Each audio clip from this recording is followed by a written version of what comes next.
Bogor, Jawa Barat. Kita dengarkan pernyataan dari Presiden Joko Widodo. Assalamualaikum warahmatullahi wabarakatuh. Bapak Ibu, saudara-saudara sebangsa setanah air, pagi tadi saya telah memimpin rapat terbatas secara virtual tentang Undang-Undang Cipta Kerja bersama jajaran pemerintah dan para gubernur. Dalam undang-undang tersebut terdapat 11 klaster yang secara umum bertujuan untuk melakukan reformasi struktural dan mempercepat transformasi ekonomi.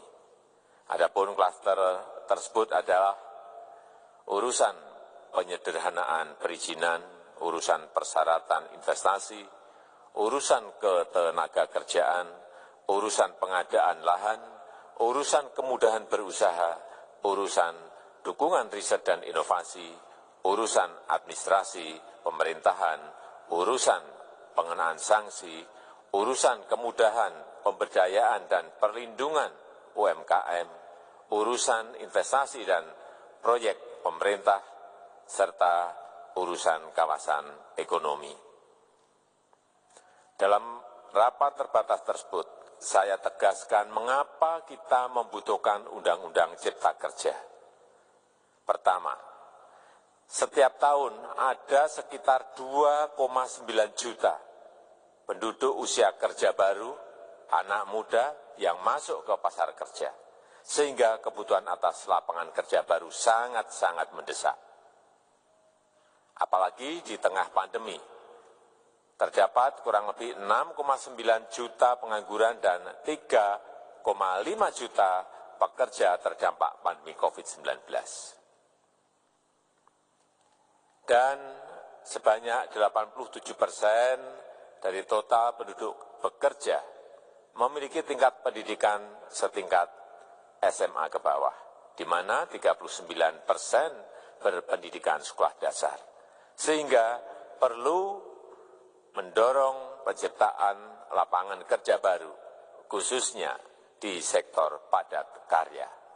Jadi, Undang-Undang Cipta Kerja bertujuan untuk menyediakan lapangan kerja sebanyak-banyaknya bagi para pencari kerja serta para pengangguran.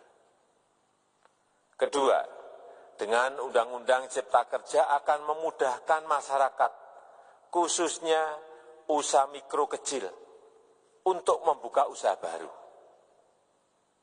Regulasi yang tumpang tindih dan prosedur yang rumit dipangkas. Perizinan usaha untuk usaha mikro kecil, UMK, tidak diperlukan lagi. Hanya pendaftaran saja. Sangat simpel. Pembentukan PT atau perseroan terbatas juga dipermudah. Tidak ada lagi pembatasan modal minimum. Pembentukan koperasi juga dipermudah. Jumlahnya hanya 9 orang saja. Koperasi sudah bisa dibentuk. Kita harapkan akan semakin banyak koperasi-koperasi di tanah air. UMK, usaha mikro kecil, yang bergerak di sektor makanan dan minuman. Sertifikasi halalnya dibiayai pemerintah, artinya gratis. Izin kapal nelayan penangkap ikan misalnya, hanya ke unit kerja Kementerian KKP saja. Kalau sebelumnya harus mengajukan ke Kementerian KKP, Kementerian Perhubungan, dan instansi-instansi yang lain. Sekarang ini cukup dari unit di Kementerian KKP saja. Ketiga, Undang-Undang Cipta Kerja ini akan mendukung upaya pencegahan dan pemberantasan korupsi. Ini jelas karena dengan menyederhanakan, dengan memotong, dengan mengintegrasikan ke dalam sistem perizinan secara elektronik, maka pungutan liar, pungli, dapat dihilangkan. Namun, saya melihat adanya unjuk rasa penolakan Undang-Undang Cipta Kerja yang pada dasarnya dilatar belakangi oleh disinformasi mengenai substansi dari undang-undang ini dan hoax di media sosial. Saya ambil contoh, ada informasi yang menyebut tentang penghapusan UMP, upah minimum provinsi, UMK, upah minimum kota kabupaten, UMSP, upah minimum sektoral provinsi. Hal ini tidak benar, karena faktanya upah minimum regional, UMR, tetap ada.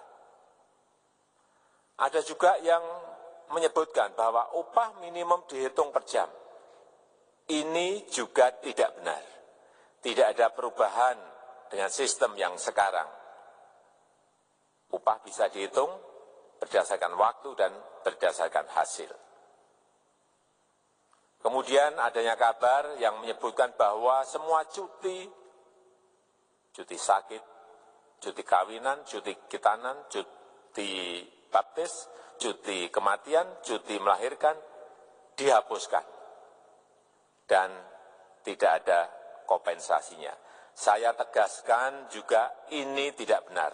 Hak cuti tetap ada dan dijamin. Kemudian apakah perusahaan bisa mem-PHK kapanpun secara sepihak? Ini juga tidak benar. Yang benar, perusahaan tidak bisa mem-PHK secara sepihak. Kemudian juga pertanyaan mengenai benarkah jaminan sosial dan kesejahteraan lainnya hilang. Yang benar, jaminan sosial tetap ada. Yang juga sering diberitakan tidak benar adalah mengenai dihapusnya AMDAL, analisis mengenai dampak lingkungan. Itu juga tidak benar. AMDAL tetap ada. Bagi industri besar harus studi AMDAL yang ketat. Tetapi bagi UMKM lebih ditekankan pada pendampingan dan pengawasan.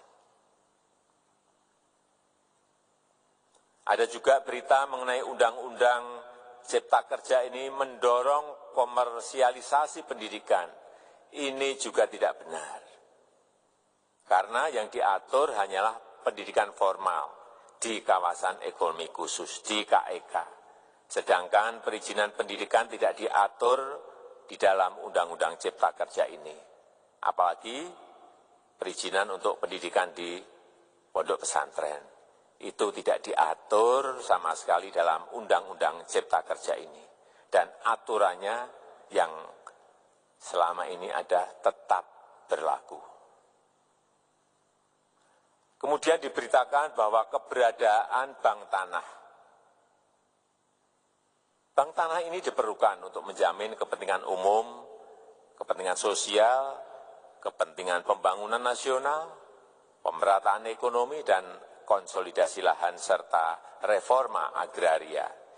Ini sangat penting untuk menjamin akses masyarakat terhadap kepemilikan tanah, kepemilikan lahan. Dan kita selama ini tidak memiliki bank tanah. Saya tegaskan juga bahwa Undang-Undang Cipta Kerja ini tidak melakukan resentralisasi kewenangan dari pemerintah daerah ke pemerintah pusat. Tidak ada. Perizinan berusaha dan pengawasannya tetap dilakukan oleh pemerintah daerah sesuai dengan NSPK, norma, standar, prosedur, dan kriteria yang ditetapkan pemerintah pusat. Ini agar dapat tercipta standar pelayanan yang baik di seluruh daerah. Dan penetapan NSPK ini dapat nanti akan diatur di dalam PP atau peraturan pemerintah. Selain itu, kewenangan perizinan untuk non-perizinan berusaha tetap ada di Pemda, sehingga tidak ada perubahan. Bahkan kita melakukan penyederhanaan, melakukan standarisasi jenis dan prosedur berusaha di daerah. Dan perizinan berusaha di daerah diberikan batas waktu. Ini yang penting di sini. Jadi ada service level of agreement. Permohonan perizinan dianggap disetujui bila batas waktu telah terlewati. Saya perlu tegaskan pula bahwa Undang-Undang Cipta Kerja ini memerlukan banyak sekali peraturan pemerintah atau PP dan peraturan presiden atau Perpres. Jadi setelah ini akan muncul PP dan Perpres yang akan kita selesaikan paling lambat 3 bulan setelah diundangkan.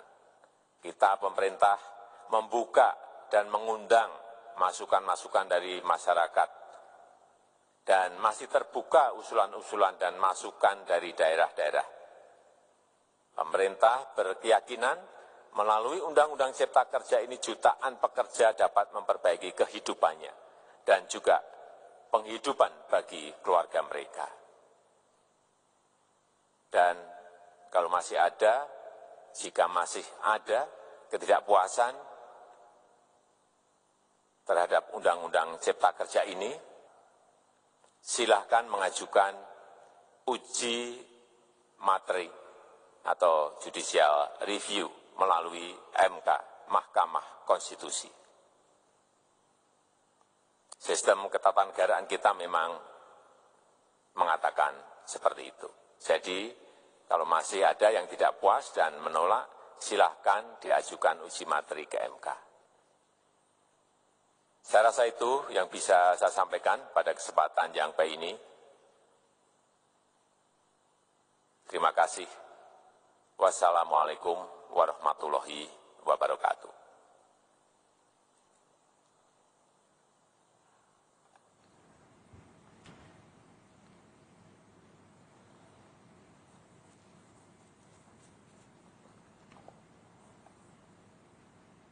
Itu dia, Saudara.